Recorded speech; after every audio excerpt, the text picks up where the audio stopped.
आत्मा और परमात्मा का मिलन संजोग डे 36। आइए परम पूज्य गुरुदेव वंदनीय माता जी का ध्यान करते हुए परम सत्ता से प्रार्थना करें कि इस स्वाध्याय का प्रकाश जन जन तक पहुँचे। गुरुदेव की ये प्रेम पूर्ण लेखनी हम सबके अंतःकरण को प्रकाशित करे। इदम श्री सद्गुरुवे नमः के भाव के साथ आगे का स्वाध्याय। पिछले स्वाध्याय में गुरुदेव ने समझाया कि किसी भी तरह की बीमारी क्यों आती है। मनोवैज्ञानिकों ने बताया है और कहा है कि किसी भी तरह की बीमारी तब आती है जब हमारे मन में कोई हीन भावना हो, जब हमारे मन में कोई नेगेटिव चिंतन हो, कोई नेगेटिव सोच हो, हमारे मन में किसी के लिए कुछ अनुचित विचारना हो। और गुरुदेव ने क्या समझाया? गुरुदेव ने बताया कि हमको अपने आप को स्थिर रखना है, वृत्तियों को अपने ऊपर हावी नहीं होने देना है, आध्यात्मिक मन के प्रकाश को जागरूक करना है। ऐसा नहीं कि एक शराबी के जैसे जीवन जिए और शराबी ने नशे में अपनी सारी प्रॉपर्टी आधे पौने दाम में बेच दी और होश आया तो सोच रहा है ये क्या हुआ। तो हम उस हालत में जीवन ना जिए, हम एक दैवीय जीवन जिए। अब आगे गुरुदेव लिख रहे हैं, भगवान को आत्मसमर्पण करने की स्थिति में जीव कहता है मैं उसी का हूँ, मैं तो तेरा ही हूँ। यह कहने पर उसी में इतना तन्मय हो जाता है, इतना घुल मिल जाता है कि अपने आप को विस्मरण ही कर बैठता है और अपने को परमात्मा का स्वरूप ही समझने लगता है। तब वह कहता है मैं ही तो तू हूँ, मैं ही शिव हूँ, मैं ही ब्रह्मा हूँ। अर्थात गुरुदेव यहाँ इतना सुंदर समझा रहे हैं, एक बूंद पानी की निकली और निकल के ट्रैवल करते करते करते समुद्र तक पहुंच गई, समुद्र से जाकर एक हो गई। तो जब वो समुद्र से एक हो गई तो बूंद को अपने होने का एहसास कहाँ रह गया? बूंद तो समुद्र ही बन गई। बूंद की अपनी कोई पृथक सत्ता बिल्कुल भी नहीं रह गई, कहीं से कहीं तक नहीं रह गई।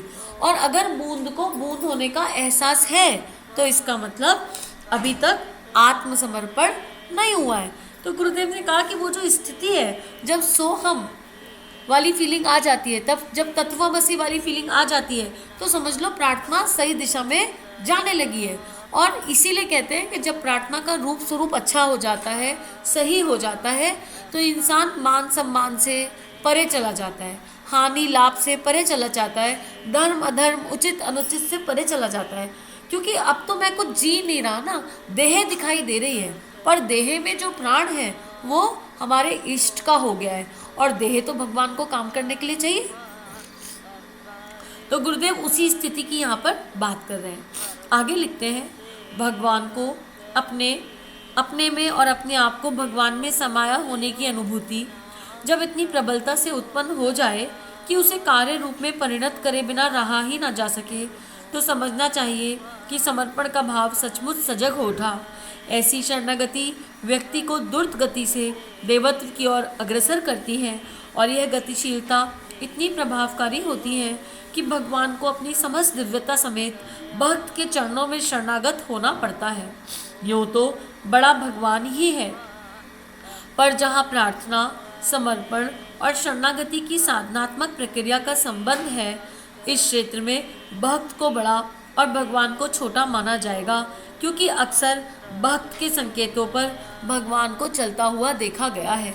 गुरुदेव एक बहुत दिव्य, बहुत उच्चतम अवस्था की बात बता रहे हैं। हालांकि कोई अवस्था ऊंची या नीची नहीं है, ये ऐसा है कि एक लाइन है और उस लाइन में सब लोग भगवान की तरफ, सविता की तरफ मुख करके बैठे हैं, सबने एक दूसरे का हाथ पकड़ा हुआ है और हर किसी को हर अवस्था को जीना है। तो सब एक पंक्ति में बैठे हैं, कोई आगे या पीछे नहीं है और उसमें सबका मुख गुरु की ओर है, सबका मुख सविता की ओर है। ये जो अवस्था गुरुदेव समझा रहे हैं वो ऐसी अवस्था है जैसे ठाकुर रामकृष्ण परमहंस माँ माँ माँ माँ करते हुए माँ में विलीन हो गए, इतना विलीन हो गए कि महीनों महीनों की समाधि लग जाती थी। जैसे परम पूज्य गुरुदेव, जब दादा गुरुदेव परम पूज्य गुरुदेव को कुछ बताते थे करने के लिए, तो उनके मन में कोई थॉट नहीं आता था कि करना है कि नहीं करना है, क्योंकि दादा गुरुदेव लीला में बता रहे हैं। असल में तो दादा गुरुदेव ही गुरुदेव की देह से काम करते जा रहे थे, क्योंकि गुरुदेव का समर्पण इस स्तर का था। छोटो एक 13 साल के बच्चे ने कितना ज़बरदस्त समर्पण कर दिया। कितना कठिन जीवन जिया, कितनी कठिन तपश्चर्या करी, क्या एक साधारण मनुष्य कर सकता है? नहीं। दैवीय सत्ता उस मानव के शरीर में उतरकर वो सब करवा रही है। एक 5 साल का बालक ध्रुव, क्या ही दिव्यता और क्या ही तन्मयता भगवान को पाने की, और भगवान से एक होने का भाव कितने दिव्य तरीके से। तो गुरुदेव यही समझा रहे हैं, और हमारे इतिहास में अनेकों ऐसे उदाहरण भरे पड़े हैं जहाँ अगर हम पढ़ें, जाने, समझें तो हमको ये स्थिति साफ साफ समझ में आ जाएगी कि समर्पण के बाद क्या होता है, प्रार्थना और शरणागति के बाद स्थिति क्या हो जाती है। कहते हैं कि मीरा जी ने भगवान श्री कृष्ण को अपना चाकर बना लिया था, और सच्ची में बना लिया था, क्योंकि उनका समर्पण इतना ज़बरदस्त था, शरणागति इतनी ज़बरदस्त थी कि भगवान ने कहा विष सामने आया तो विष पी लिया, शेर सामने आया तो तिलक कर दिया, जल समाधि लेनी पड़ी तो गिरधर को लेके जल में उतर गई। कोई थॉट ही नहीं, क्योंकि मैं हुई नहीं, जो भी कर रहा है मेरा गिरधर कर रहा है, इस देह से गिरधर ही जी रहा है। गिरधर को इस संसार को सुंदर बनाने के लिए एक देह की आवश्यकता थी, इस संसार की सुंदरता को देखने के लिए एक देह की आवश्यकता थी। मीरा में से मीरा खत्म हो गई, मीरा में से मीरा का क्षय हो गया, और मीरा की देह ही गिरधर हो गई। इस अवस्था की बात गुरुदेव यहाँ कर रहे हैं। आगे गुरुदेव समझाते हैं, प्रार्थना का मतलब चाहे जो मांगना नहीं है। मतलब इंग्लिश में एक जगह कहा गया है, जो तुम मांगते हो सो पाते नहीं, क्योंकि तुम गलत मांगते हो। सचमुच मांगना भी एक कला है, और उसमें भी समझदारी की आवश्यकता है, अन्यथा बिना विचारे किए गए अन्य कामों की तरह हमारी प्रार्थना याचना भी निष्फल चली जाएगी। यदि मांगना ही हो तो पहले ये देख लेना चाहिए कि किस शर्त पर मांगना चाहिए। डाक खाने में जाकर आप जलेबी मांगेंगे तो उपहास के अलावा क्या हाथ लगेगा। दर्जी की दुकान पर किताब मांगी जाए तो निराश ही होना पड़ेगा। भिक्षुओं को याचना के साथ कारण बताना पड़ता है। शारीरिक असमर्थता या किसी आकस्मिक विपत्ति की चर्चा ना की जाए और कोई तंदुरुस्त व्यक्ति ऐसे ही भिक्षा मांगने लगे तो उसे कोई विरला ही कुछ देगा। ईश्वर दयालु और दाता तो है, पर देते समय वह भी विवेक से काम लेता है और पात्रता परखते हुए ही देने वाली मुट्ठी खोलता है। जहाँ तक सहज अनुदान का प्रश्न था, वह तो उसने सबको बहुमूल्य शरीर से एक उपयोगी अंग, बुद्धि, सुंदर दुनिया तथा सुविधाजनक परिस्थितियाँ प्रदान की है। एकाकी तो हम एक मक्खी भी नहीं बना सकते, उसकी प्रदत्त सामग्री ना हो तो अन्न का एक दाना भी उगा सकना संभव नहीं। आदमी के पुरुषार्थ और बुद्धि का बहुत मूल्य है, पर वह तब तक कुछ कर सकने और पा सकने में सफल हो सकता है जब आवश्यक साधन और सुविधाएं उपलब्ध हों। कहना ना होगा कि वस्तुएं तथा सुविधाएं इस संसार में भगवान ने ही उपलब्ध की है। मनुष्य तो उनमें थोड़ा हेर फेर कर लेता है या उपयोग या उपभोग में अपनी चतुरता का तालमेल बिछा लेता है। उसके पुरुषार्थ और बुद्धि वैभव का दायरा इतना ही सीमित है।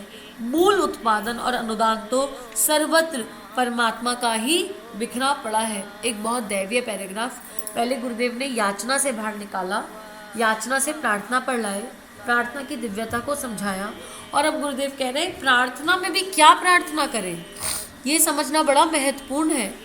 अगर भगवान भक्त के पीछे पीछे घूम रहे हैं तो निश्चित तभी घूम रहे होंगे जब उन्हें ये पता होगा कि मेरा भक्त किस तरह की प्रार्थना करेगा, मेरा भक्त क्या मांगेगा।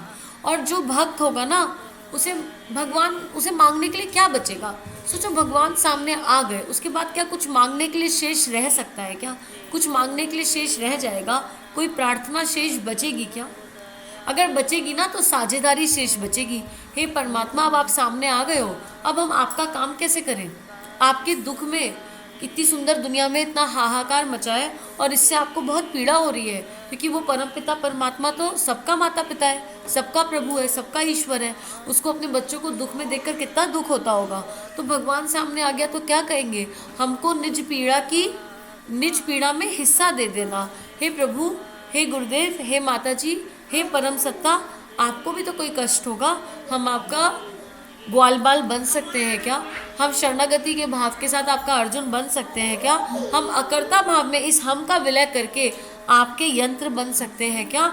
और उसमें भी कोई आशा अपेक्षा नहीं, और एक उच्चतम अवस्था पे ये भी निशेष रहेगा, क्योंकि ये भरोसा होगा कि वो परमात्मा हमसे जो कराना चाहता है वो करवा ही लेगा।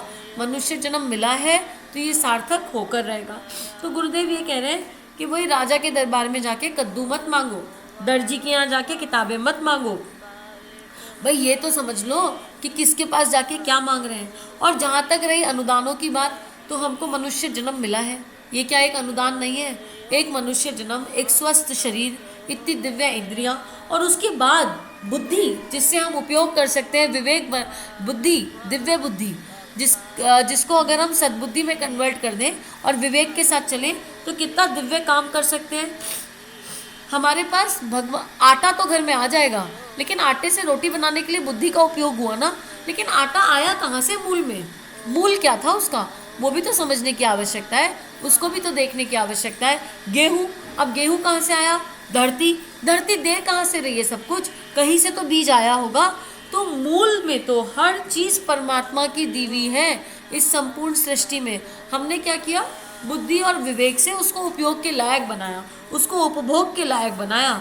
लेकिन भगवान ने तो सारे अनुदान पहले ही दे दिए हैं। तो इस बात को अगर कोई समझ लेगा तो उसको कुछ मांगने की आवश्यकता शेष नहीं रहेगी।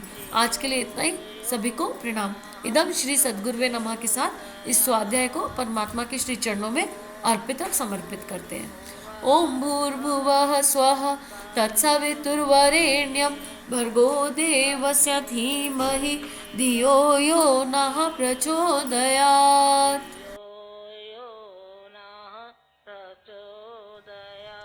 हमारे YouTube चैनल को सब्सक्राइब कीजिए और बेल आइकन पर क्लिक कीजिए ताकि आने वाली सभी वीडियो की नोटिफिकेशन आपको मिलती रहे। आप सभी को बहुत बहुत थैंक यू।